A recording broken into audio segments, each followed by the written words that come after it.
In the morning when I rise, give me Jesus.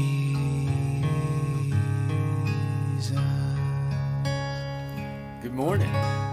Today we're in 1 Corinthians chapter 11, and I mainly want to talk about communion, but Paul starts the conversation in this chapter by saying this: be imitators of me just as I am of Christ.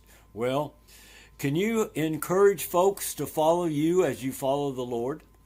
You need to be able to, because Jesus follows God. Man is to follow Jesus, and woman is to follow man.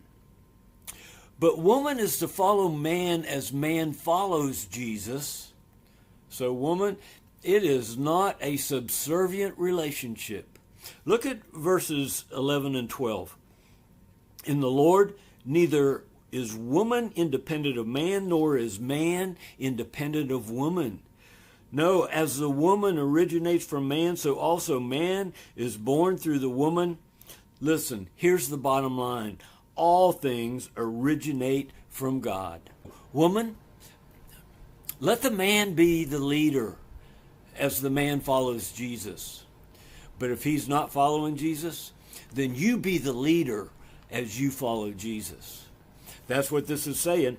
And then there's a long conversation about should a woman have her head covered or not. The bottom line on this one, we see in verse 13, Paul says this: judge for yourselves.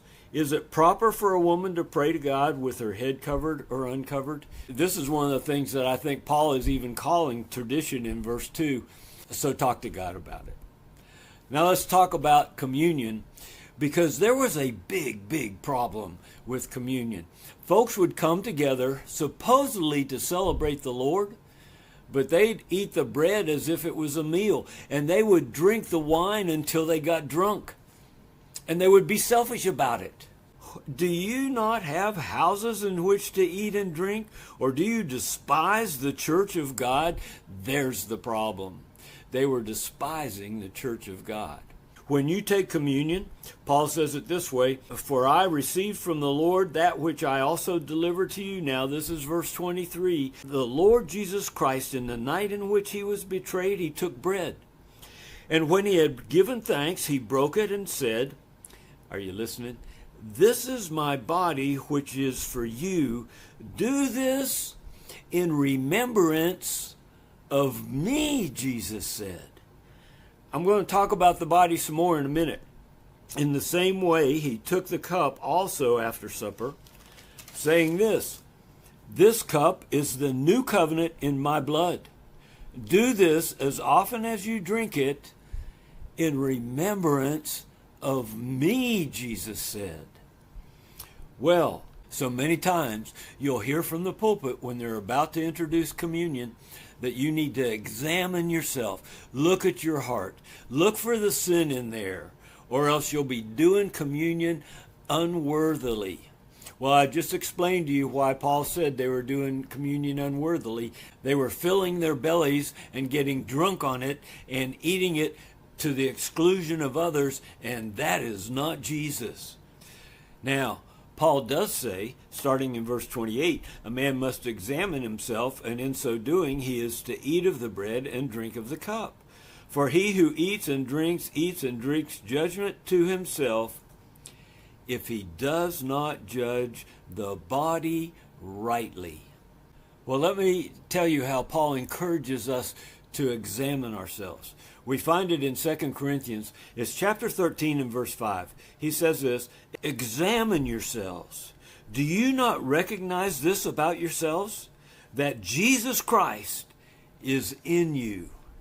There you go. That's how you examine yourself. You look at Jesus. You look at Jesus on the inside of you.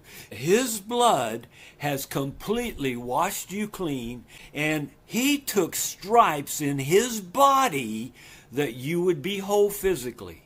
It is prophesied through the prophet Isaiah and confirmed through Peter. By the stripes in Jesus' body, we are healed. When you don't understand that, for this reason, many among you are weak and sick, and a number sleep, a number die. Paul goes on to say, If you judge yourself rightly, we will not be judged. If you look inside and see Jesus in there, what is there to judge you about? But when you are judged, we are disciplined by the Lord so that we will not be condemned along with the world. How are you condemned along with the world? If you don't believe on Jesus. Communion is all about Jesus. It's not about you. Don't look inside for sin. Look inside for Jesus. Maybe you even want to take communion today. You don't have to wait for the preacher to do that. Look at Jesus on the inside and celebrate what he did in his body and what he did through his blood to set you free and make you whole. We'll talk tomorrow. God bless you. Give me Jesus. Give me Jesus. You can have all this world, but give me Jesus.